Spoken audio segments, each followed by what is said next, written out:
Но для того, чтобы работать в том, что мы называем сегодня спортивным маркетингом, гораздо важнее другие факторы. И я хотел с вами поговорить об этом, потому что, мне кажется, самое главное в жизни для себя понять, насколько вы хотите этим заниматься и что вы с этим будете делать в своей жизни.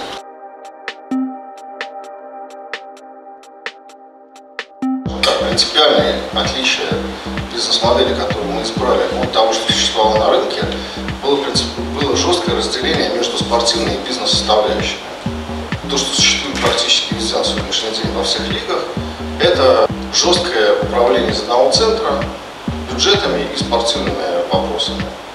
Мы поняли, что в первую очередь для того, чтобы уйти от стереотипа и для того, чтобы разорвать ту связь, которая уже настолько укоренилась в российском спорте, что казалось, ее нельзя разрубить, в первую очередь важно для создания продукта отдать все это в отдельную структуру, и для чего будет создан КХЛ-маркетинг.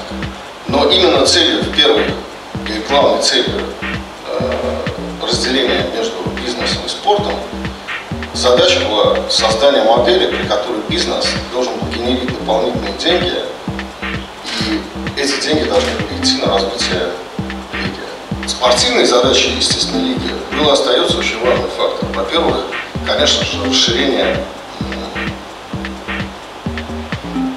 круга людей, которые интересуются хоккеем, потому что эти люди потенциальные ваши потребители. Без них вы не можете капитализировать те инвестиции, которые вы делаете. Второй очень важный фактор – это, естественно, спортивный фактор. И удержание тех людей, которые уезжали в течение предыдущих 20 лет из России, неважно какого возраста, это были зрелые звезды или, наоборот, абсолютно начинающие хоккеисты, это очень важный фактор. Важный даже фактор на сегодня – это не то, кто вернулся, а важный фактор, кто не уехал. Два вопроса. Касается емкости на сегодняшний дайвинга. Как вы оцениваете емкости высшего рынка из кажется перспективного года через 3?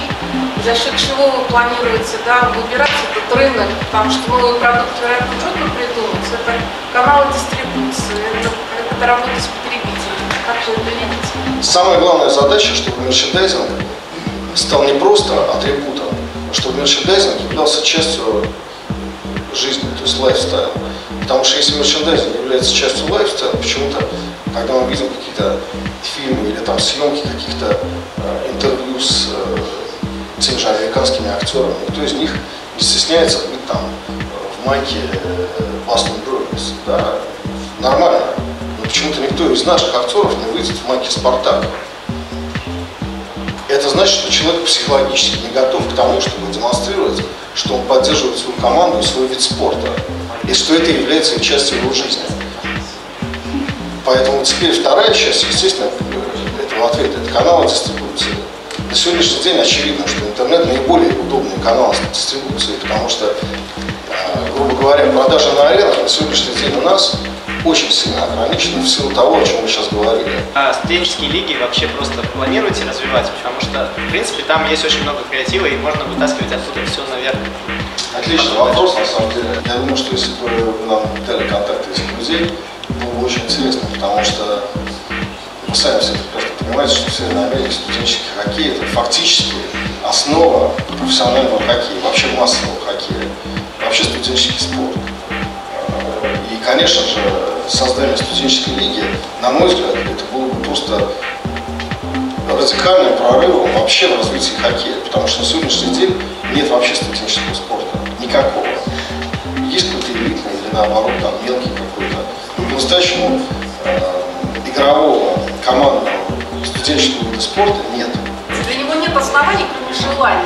Конечно, но вы знаете, вот именно здесь лига могла бы помочь. Потому что это не настолько затратный вид спорта. Да, конечно, надо строить площадки, но это можно решить. Да, конечно, нужно покупать экипировку. Но многие студенты могли бы это решить, если бы они видели для себя перспективу. Если, например, из 5 курсов найдется один игрок, который сможет играть, например, в высшей лиге дальше, по разным причинам. Он не обязательно будет играть в КХЛ, но он будет играть в высшей лиге. Да, он будет получать наслаждение, показывать хорошую игру, и для него это будет перспектива развития, почему нет? Спасибо.